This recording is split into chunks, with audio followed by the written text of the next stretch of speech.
সময়টা 2035। আমাদের মধ্যে অনেকেই নিজেদের পার্সোনাল লাইফ, ফ্যামিলি কিংবা কাজের কারণে ব্যস্ত হয়ে পড়েছে। আবার অনেকেই হয়তো যে কোনো কারণে দেশে বাইরে গিয়েছে। যেমন আমি নিজেই আমার পরিবার ও কাজের চাপে অনেকটাই ব্যস্ত হয়ে পড়েছি।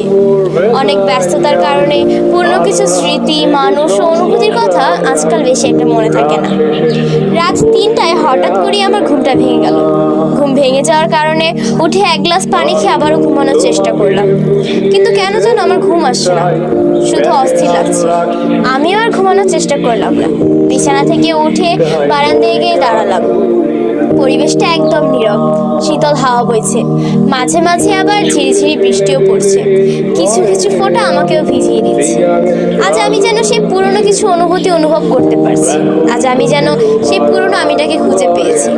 কিছুক্ষণ পর কি একটা মনে হতেই যেন আমি আমার পুরনো আলমারিটা খুললাম। আলমারিটাতে বেশ অনেকটাই ধুলো জমে আছে। একদম উপরে থাকে অনেক বড় একটা বাক্স রাখা আছে। বাক্সটা বেশ কয়েকদিন ধরে খোলা হয় না। আজ কি মনে হতেই যেন বাক্সটা খুললাম। বাক্সটা খোলার সাথে সাথে বুকের ভেতরটা মোচড় দিয়ে উঠল। অজানা একটা ভয় কাজ করছে।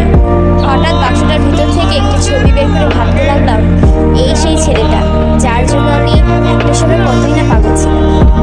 একটু হতেই চোখে পড়লো সেই 7জন ছেলের ছবি, যাদের জন্য পৃথিবীর লক্ষ লক্ষ কোটি কোটি আর্মি পাগল ছিল। সেই 7জন ছেলের জন্য। হ্যাঁ, আমি সেই 7জন ছেলের কথাই বলছি, যারা কিনা আজ থেকে 8 বছর আগে আমাদের ছেড়ে চলে গেছে। আজ আরএমকে সেই পুরনো আরএমের মতো লাগছে, যে আরএম কিনা আমাদের আত্মবিশ্বাসী করে তুলত।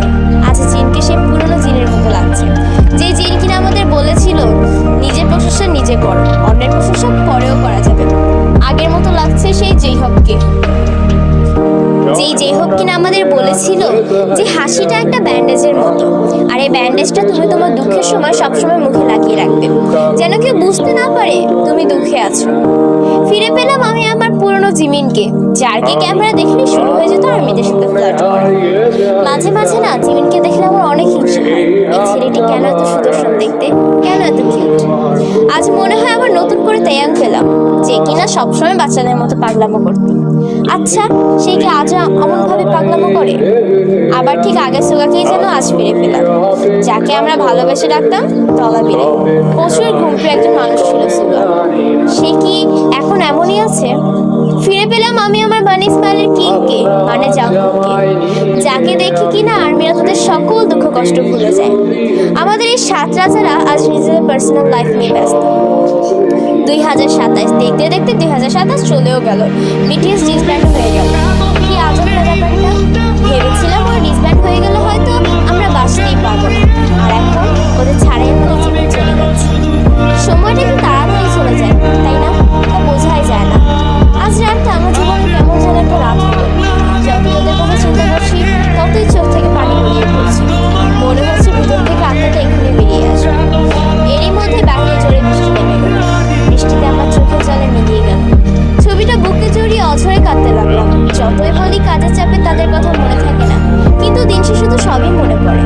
কিছুটা প্রকাশিত, তো কিছুটা মনের গভীরে থেকে যায়। একটি সময় ছিল যখন তাদের কোনো আপডেট না পেলে দিনই যেত না, আর আজ কত বছর হয়ে গেল তাদের কোনো খবর নেই। একটা সময় ছিল যখন তাদের পাশে অন্য কোনো মেয়েকে সহ্যই হতো না, আর আজ হয়তো তাদেরও কোনো শখের নারী আছে। কিভাবে সব চাওয়া পাওয়া পরিবর্তন হয়ে যায়, তাই না? আচ্ছা, তাদের কি আজও আমাদের কথা মনে আছে? তারা কি আজও আমাদের আগের মতোই ভালোবাসে?